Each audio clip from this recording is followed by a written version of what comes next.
Hello everyone, I'm Shemai Andrews, and welcome to NEN Northeast News, where we deliver news that matters to you. Here's a look at our top story. These days, sex is a very big issue in school, but most people don't know that we have a very high teen pregnancy rate in Rochester. But now, a new solution will provide condoms in schools to help combat those growing numbers. Here's a Superintendent, Dr. Bohan Vargas, to tell us more.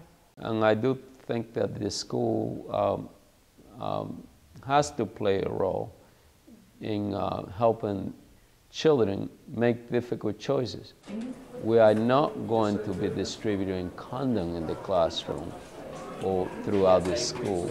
This would be done at the nurse's office or at the school health clinic's office, and also only if it is willing to participate in some kind of counseling and other type of receiving appropriate information.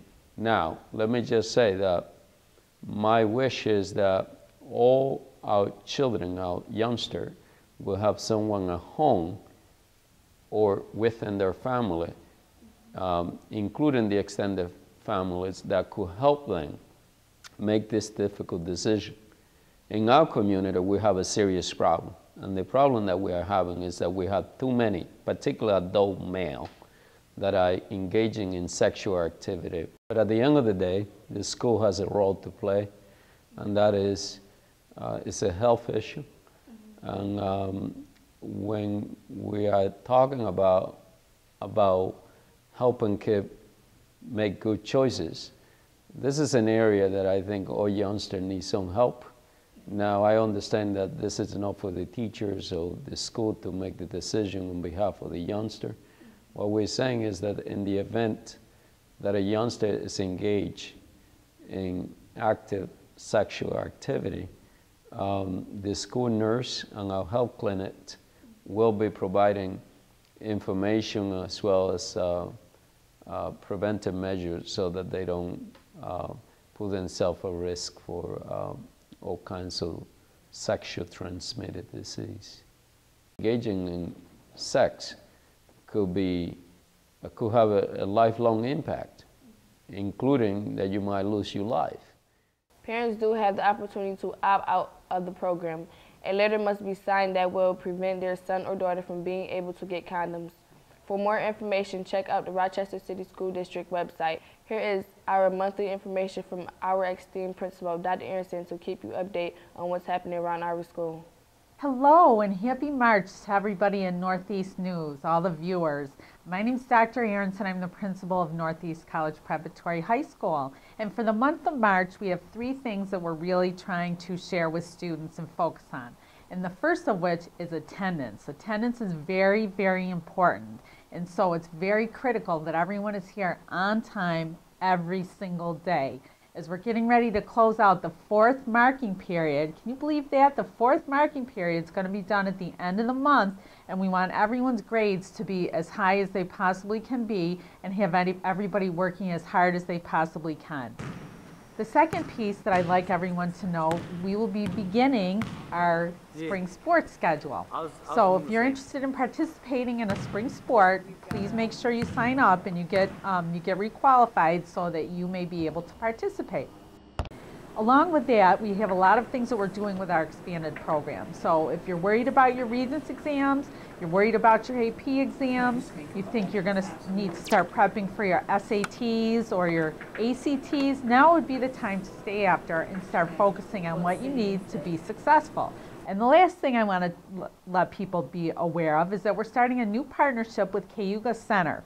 And that was going to be paid for through a grant with the Greater Rochester Health Foundation. We will be having a behavioral health counselor here every day to help us if we have any concerns or if we feel like we need to talk to somebody. It's just another resource for you guys to help you be successful. So this is Dr. Aronson signing out for the Principal's Corner for the month of March. Some say there's a myth that water can actually explode from just a touch of a sugar cube. Here, take a look. Some say there is a myth that water can actually explode from just a touch of a sugar cube. Is this actually possible?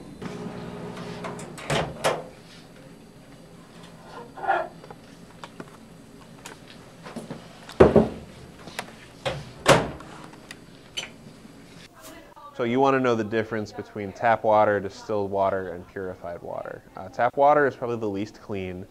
It has a lot of mineral content, probably a lot of iron, and if you're in a very old house, maybe a lot of lead, and probably a lot of calcium salts in it, so it's nowhere near being pure water. Water that's been through a purifier at your house, like a Brita filter, uses something called a carbon filter. And carbon is a very attractive element. It sucks a lot of those things out of water and holds onto them. So once the water passes down through the Brita filter, a lot of those metallic ions that we talked about get locked up in the carbon. That's why you have to change the filter every so often. When the carbon in the filter is full up, you have to replace it with new, fresh carbon that can accept more ions. Distilled water is probably the cleanest of them all, and the way that works is you boil the water, and you turn it into steam, you vaporize it. And when you vaporize water, all those metallic ions we talked about, they don't follow the steam up. They stay in the jar that the water was in. And then you catch the steam, you cool it, and then you catch this cooled, chilled down steam in another reservoir that's been purified. So that ends up being probably your cleanest source of water. Right. You were curious why your experiment may not have worked, and my first question to you would be what the container that you put the pure water in was. Because whenever water touches anything that hasn't been cleaned by pure water, it's liable to pick up residues of the impure water that was on it, in addition to residues from soaps, dust that may have collected in the container in the meantime. So what you thought was pure water probably wasn't actually that pure. It's incredibly difficult to get truly pure water in a non-scientific setting.